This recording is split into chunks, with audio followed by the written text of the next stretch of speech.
Do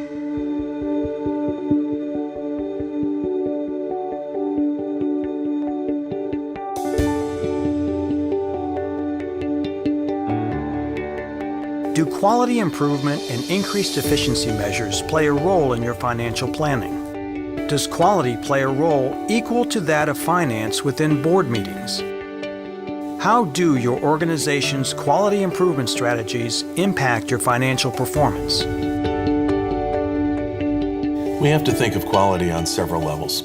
First is the moral and ethical level. It's the right thing to do for patients.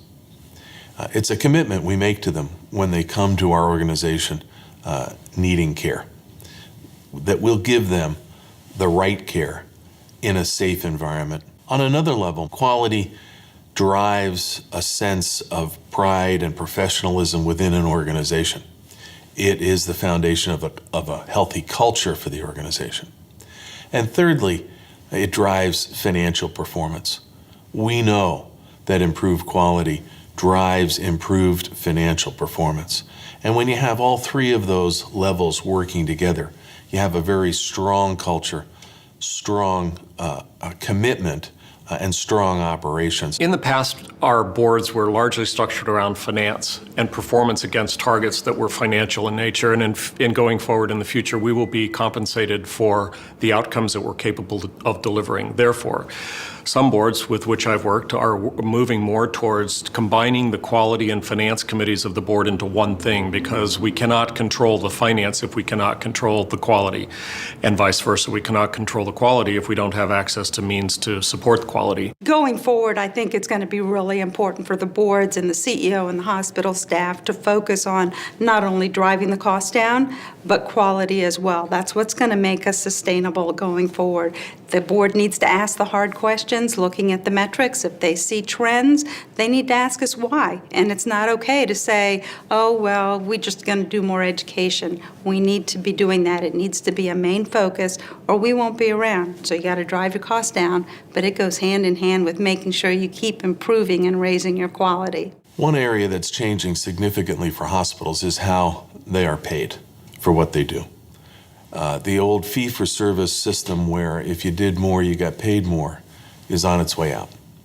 What is on the way in is a fixed amount of money. And it can be per episode for a patient, or it can be per procedure, or it can be per person per month. But nonetheless, the movement is definitely toward some fixed level of payment. So as we go forward, the linkage between quality, satisfaction, payment is tight, and quality becomes your best friend in a fixed payment environment. Now we're also finding that it connects to the finances of the organization, that better quality improves finances. So it's not as though it's separate from finance or some other function, but we have to lead with quality and quality improvement, and all of the things built around that. There's really a very strong business case for quality now. When I first came into the field, people weren't sure. As a matter of fact, they were pretty sure that improvements in quality would cost more money. That's not the case. All of the national studies are showing that as you improve patient care and performance, costs actually go down.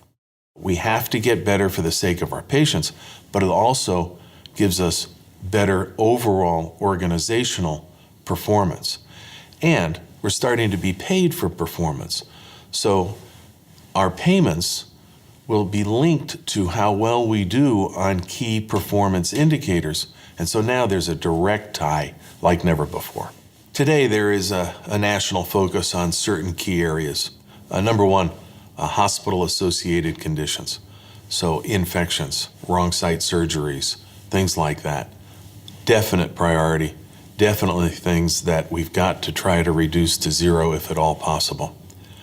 Secondly, readmissions, preventable readmissions, making sure that people have the instructions, know what they need to do when they go home, that we provide the support so that they don't have to come back in for the same reason.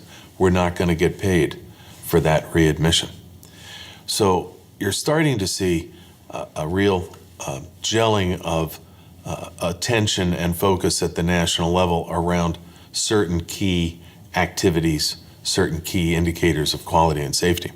Since boards allocate the resources within the organization and provide investment capital in new equipment and new services, boards should also look at improving quality as an investment opportunity. Boards should assure that enough money is placed in the budgets of the quality and safety programs to assure their success, that there's adequate staffing and resources to build effective quality and safety programs. The collection and use of data is essential to a quality improvement effort. The old saying is, what gets measured gets done. So if the organization knows that there are key indicators that will indicate how well the organization is performing in specific areas, and then as part of a broader picture, its overall performance, attention gets paid to that. And so you have to have data to know if you're progressing, because the fundamental question of how we're doing gets answered with another question: compared to what? Compared to what our targets are for improvement in given areas. So data, measurement, reporting, trending over time, key functions. Organizations today use a balanced scorecard to measure overall progress and success. Those scorecards contain some quality measures, financial measures, community and patient satisfaction measures, maybe some market share measures. Off of that scorecard is driven indicators and incentives for leadership. CEO annual performance objectives link straight to that scorecard. Clinical leaders maybe link directly to more the quality and safety indicators than maybe the market share indicators, but their incentives and objectives run right off of that same scorecard. So you're starting to see an overall connection across the organization, from organizational targets and goals to individual performance expectations and incentives. Boards must understand how value-based payment, readmission penalties, and hospital-acquired condition penalties can significantly impact your organization's financial performance. Appropriate resources must be allocated for data collection and to support and implement quality improvement initiatives. Boards must have a clear, understood approach to monitor quality that includes a dashboard for monitoring overall performance.